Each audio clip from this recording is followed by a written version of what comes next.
Zdravo, dragi prijatelji. Odavno se nije desilo da je upucan jednostavno premijer, predsednik jedne evropske vlade. Danas se upravo desilo, upucali su Roberta Fica, čovjek je u teškom stanju, lekari se bore za život, uhapšen je atentator. Zašto baš Robert Fico i zašto baš sad? Da vas podsjetim, slovački premijer je protiv slanja oružja i pomoći Ukrajini. Navodno atentator je rekao da je on gušio neke medijske slobode. Ko stoji iza svega toga, zašto se to desilo i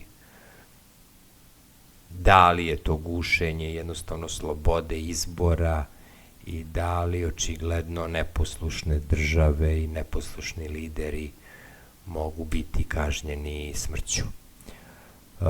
Strašne vesti, mislim, nimalo lepo.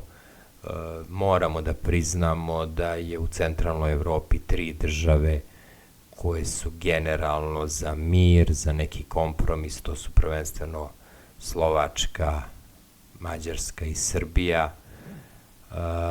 I jednostavno danas je slovački premijer nažalost upucan i pitanje kako će se sve to završiti. Prosudite i sami da li je to Evropa demokratije, da li je to Evropa slobodnog izražavanja, da li je to Evropa izbora ili Evropa diktature i nametanja. S druge strane, juče je Biden uveo sankcije, i to ogromne sankcije na kineski uvoz prvenstveno električnih automobila, podigle su carine na 100%, ima tu još carine i na čipove i na neku medicinsku opremu itd., ali očigledno je Amerika nezadovoljna odgovorom Kine u vezi njenih prvenstveno ekonomskih odnosa sa Rusijom. Te stoga bili su prethodno i Biden i Blinken u posjeti Kini i ova Jelenka, ministarka finansija.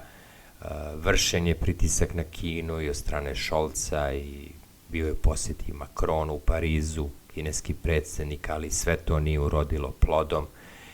Nisu mogli da promene spoljnu politiku Kine i Amerikanci su jednostavno odlučili kao po starom drobom receptu da primene jednostavno onom što najviše vole da rade, a to je da uvode ograničenja, sankcije za ljude, to je za države koje ne misle isto i ne rade onako kako bi trebalo po njima da rade.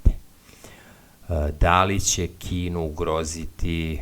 Verujte, ja mislim da neće, jer Kina je tržište od 1,5 milijardu ljudi i Kini oni neće toliko naštetiti koliko će naštetiti svojim interesima, jer će u Kini da se stvori neki revolt prema američkim proizvodima i Kinezi će generalno napraviti neki odboj od američkih proizvoda, te stoga će očigledno prodaja istih na kineskom tržištu u narednom periodu da se smanji.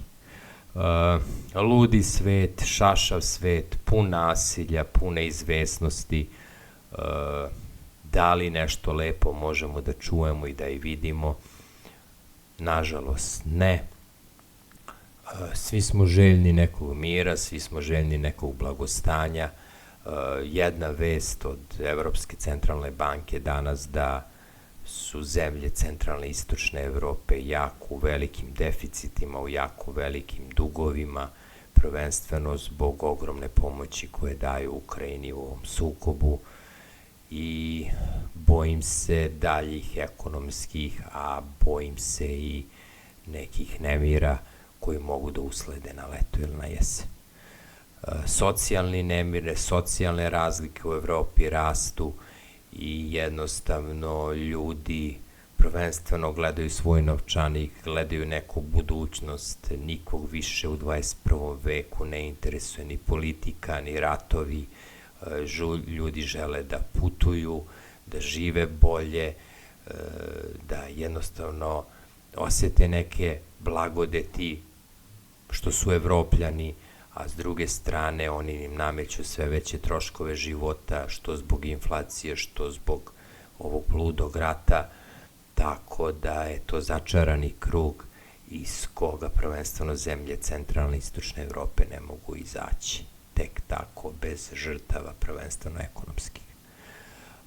Eto, toliko od mene, pozdrav, živi bili i nadam se da će Robert Fico, jako teško ranjen i par puta pogođen, da preživi.